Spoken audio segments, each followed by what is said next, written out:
12 minutes past 8 now on Kiwi. Yet another ace pick from Rialto, the home of fine film.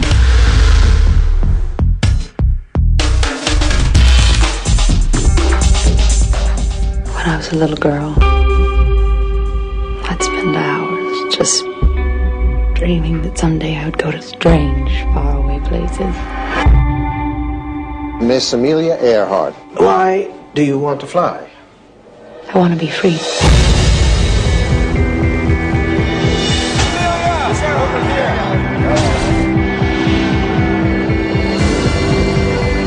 I'm going to fly around the world. It can't be done. Well, let's change that. If you do make it, you will be the first. I'm a flyer, pursuing my passion for the fun of it. Why do you want to fly? Amelia is the name of the film. John Henderson with his thoughts this morning. Because I want to be free, John. Yep, look, she wants to go to strange, faraway places, and we're not talking Te North here. It's a lot further than that. Amelia. Now, I'm not too familiar with Amelia's story, and it's a true story, of course. It is a true story. Another of these true stories that seem to have been bubbling up through the networks recently. This is a goodie. Now, Amelia Earhart was America's sort of version of Jean Batten. She was a lady flyer, and she actually flew from coast to coast across the US. Yeah. Around the same time Jean Batten flew from England to Australia. In fact, I think Jean Batten flew the next year, which kind of stole Amelia's thunder a little bit. So she thought, right, well, I'm going to try and fly around the world. Okay, and she did it. And that's it? Well, unfortunately, she kind of didn't do it. Oh, okay. She kind of flew off on that bird, never to be seen again. Ah. Well, and that's not giving it away because it's a true story. Everyone knows that, right? You just have to look it up on Wikipedia. It's like the Titanic, really. Everyone knows it gets hit by a big iceberg, and yet I sat for 2.5 hours and watched DiCaprio and Winslet roll it out. So it's not like it's new news. Perhaps I should know that because I'm a plane freak. I love my planes and aircraft and history. Then you're going to love this movie because it is all about flying, and I think it's in the golden age of flying. Yeah, before computers took over and there was vertical flight and whole simulation devices and all the rest of it. It is still sort of seat of the pants stuff. It's what are we talking about? In the 30s. 30s, yeah, 1930s, yeah. Before the war. Before the war, only just so, 1937. So everyone was starting to get onto a war footing. And it was actually very refreshing to go to a movie set in that era and not really be constantly reminded of the war. I'm warred out. I've seen so many war films this year. And I think the reason for that is because it's sort of the least we forget. I was thinking, gosh, it is almost 60, 70 years ago since World War II. Well, you say that, and I'm redoing Band of Brothers at the moment. Oh, yeah. and the Band of Brothers in Pacific, you were saying. Yeah, well, because that's coming next year. Watch out for that. It's going to be awesome. It's off topic. So Amelia is about Amelia Earhart. She was a lady flyer. Was apparently the most famous woman in the world.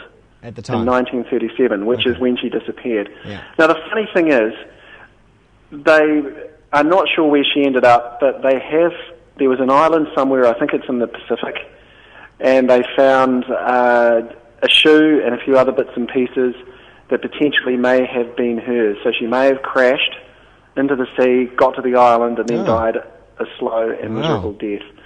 However, we don't really go into that in the movie. They don't. They don't put swank face on the Pacific Island. And she's good in this role, I have to say. Also, Richard Gere as her partner, publisher and lover George Putnam is quite good too. And you know, to me, Richard Gere's a guy. He's a little bit like the Dances with Wolves guy. What's his name? Costner.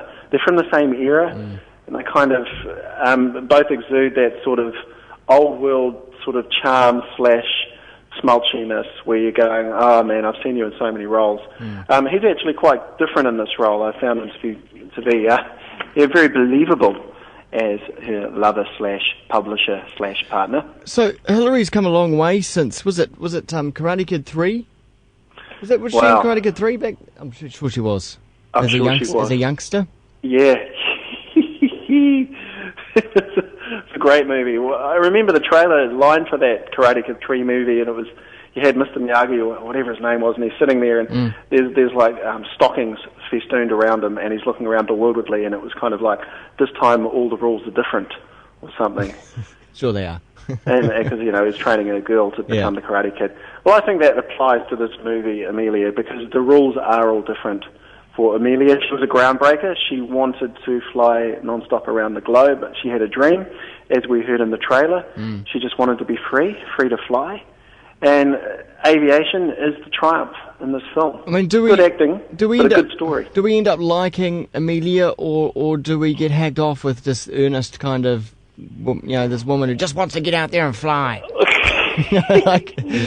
Yeah, you can't help but like her enthusiasm and passion. Good. And it's not a heavy movie. The thing with those trailers that you seem to dig out is they always have a soundtrack that's sort of oozing with drama and violence everywhere. And there's not a lot of that going on, really. It's not lighthearted. She's driven and ambitious. But it's about flying, and it's about a dream. But I got to say, I'm not a big Richard Gere fan. He just puts on the pathetic weepy face all the time. Anything after Breathless / Officer and a Gentleman, okay, he came back to Chicago and had a go at singing. That was good. But yeah, I know he's a stayer. He's a stayer in that industry, and it's always surprised me. Still, I'm not a fan of Nicolas Cage either. That guy just irritates the hell out of me. But do we see too much of Richard Gere, or just enough? How does he? Just enough. Film? Okay. Yeah.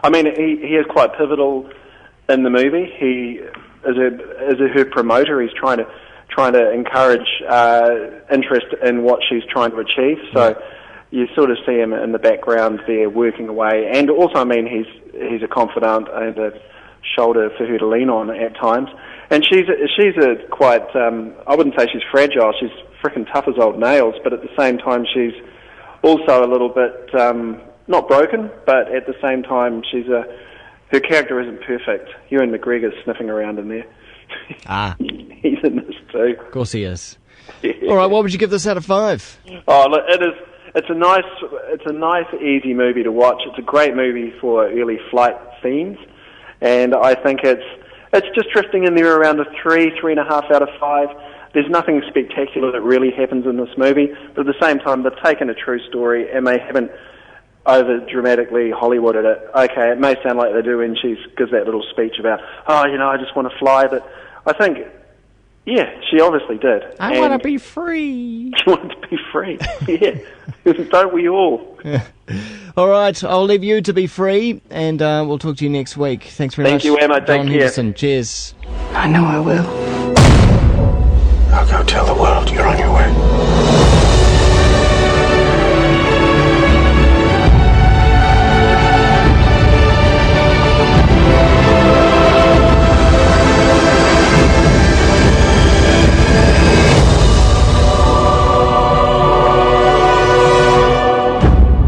Sweet as. Check out rialto.co.nz for a little more.